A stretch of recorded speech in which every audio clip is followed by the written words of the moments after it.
Welcome everyone to USA Newsline. Tonight we're looking at a story that's about more than just a game. It's about a team's spectacular collapse in the fan rebellion it triggered.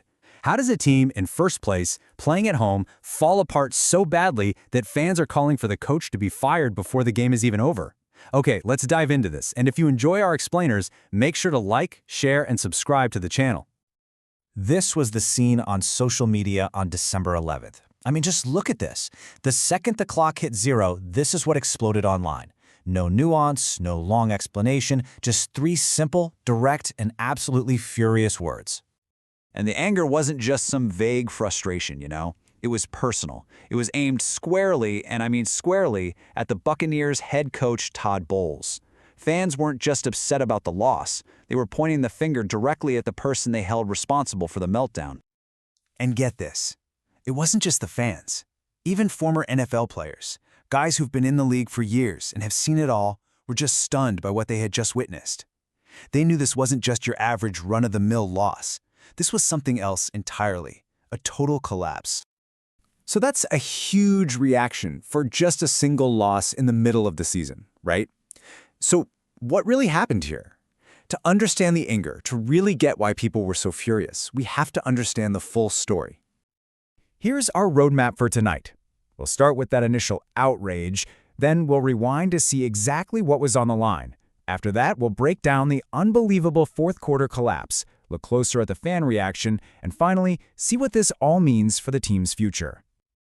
All right, let's start with Section 1. So the game ended with a last-second field goal, giving the Falcons a 29-28 victory.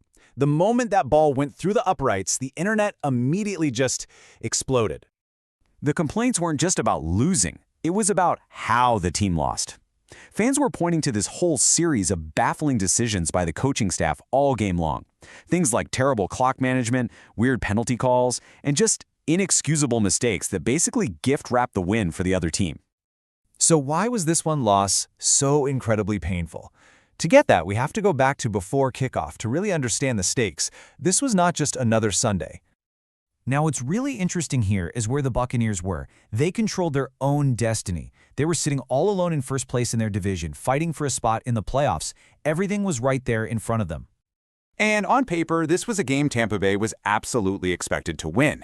I mean, they were at home playing against a struggling Falcons team that had already been knocked out of playoff contention. This was supposed to be a sure thing. And this really illustrates why fans were so frustrated. The team was finally healthy, all their key players were back, so injuries couldn't be used as an excuse for a bad performance. The stage was perfectly set for a huge, crucial home victory. Okay, let's move on and see how this all went so wrong. With everything on the line, the Buccaneers didn't just lose, they collapsed in what you could only call historic fashion. So, entering the final quarter, Tampa Bay was leading 28-14, a comfortable two-touchdown lead. For anyone watching, it really seemed like the game was all but over. But then, Atlanta mounted this unbelievable comeback. The Falcons scored 15 unanswered points, and it was all capped by a walk-off field goal that sealed the Buccaneers' fate as time expired. Just like that, the lead was gone. So, the crucial point here is understanding the mistakes that allowed this to happen. And folks, the most glaring error of all came on the Falcons' game-winning drive. It was a complete mental breakdown. Now this penalty, this is considered one of the most avoidable and frankly inexcusable mistakes in football. It's a fundamental error. And what did it do? It handed the Falcons 5 free yards and made their game-winning kick that much easier.